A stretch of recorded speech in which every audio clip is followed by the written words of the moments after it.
Okay. Magandang gabi sa inyo mga boss. Usapang 6 na ulit mga boss. Yan, marami tayo. Yan na yung popcorn. Dami. Ito pa. Meron pa rito mga boss. 1, 2, 3, 4, 5, 6. 6 na set ito mga boss. Ang natitira pa. So may mga ipapadala pa rin tayo.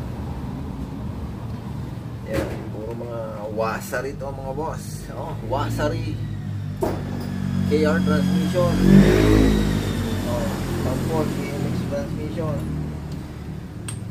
KMX naman yan. Babago niyan mga boss.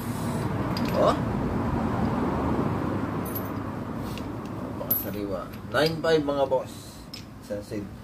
Kompleto na yon. Meron ng collar, meron ng lalagyan ng o-ring dito, tapos ganang neutral, saka yung kanya sakto ang pag-aatabas ng mga boss. Yun, basta kinabit dito sa barako, napakatindi, malakas at may bilis. So yun, saan ka ba? May D6 na mga boss. Basta gagastos kayo dito mga boss kasi medyo tumaas na. Dati 8.5, ngayon 9.5 na mga boss. Nagtaasa na yung mga supplier natin. Kung kinukuha natin, nagtaas na rin ang presyo. Siyempre, itataas din natin mga boss para pangabot lang. Kasi nagpapamasin shop pa tayo ng plug and play. Medyo mahal yung machine shop dito mga boss. Pagtabas ng shifting drum, dalawa yung tinatabas ng mga boss. Tabas ng collar, linya. So yun mga boss. Pero sa lahat, medyo marami na rin tayo nabenta mga boss. Through online, sa kaya mga ginawa natin. Marami na 6-speed transmission mga boss using KR transmission and KMX transmission. So, magandahan ng 6 na, may bilis, may lakas. Sobrang lakas kapag ka KMX mga boss kasi ang difference mga boss. Halimbawa, KR and KMX. Ang KR kasi sabi ko nga doon sa una kong vlog, kaparehas lang to ng barako, ratio sa Primera. Unlike dito sa KMX na 4 na tip, 4 tip mga boss, ang diferensya. Kaya napakalakas. Tapos yung segunda niya, parang Primera rin lang ito sa KR. Sa KR ko na ikaw kumpara mga boss. Magsimlaki lang siya ng Primera na KR, segunda ng KMX. So yun mga boss. Tapos sa kanyang output mga boss, input.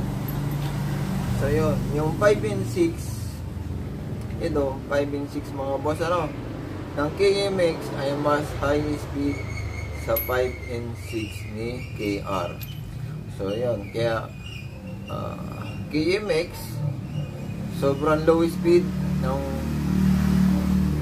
Primera, pero babawi siya rito sa 5 and 6. Mas matining ang 5 and 6 nito kaysa AR mga boss.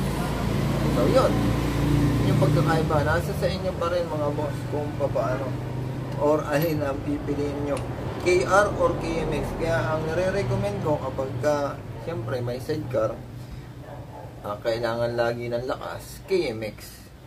Pero kung malakas naman yung motor nyo, maliit yung sidecar, magaan, kayang batakin, KR. Sa pan-single mga boss, KR talaga, sumuk na yan. Pero kung gusto nyo nga malakas talaga, KMX.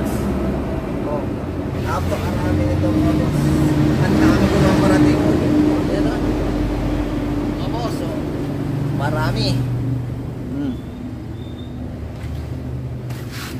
Ayun pa, may babike. May babawakin pa, umakina. So yun lang binahagi ko lang sa inyo mga boss. Napakarami na nating nabenta niyan. Napakarami na nating ginawa. Na 6-speed conversion para sa barako. Barako 1, barako 2, barako 3. Kailangan mo ng transmission, message mo lang ako mga boss. Sa Facebook account ko, John Peter Rahio mga boss. Visit nyo lang sa Facebook account ko. napakarami na doon mga boss. Kung legitimacy ang pagbabasihan, ito mga boss, dami ng patunay. Hanggang dito lang mga boss, shout out na lang.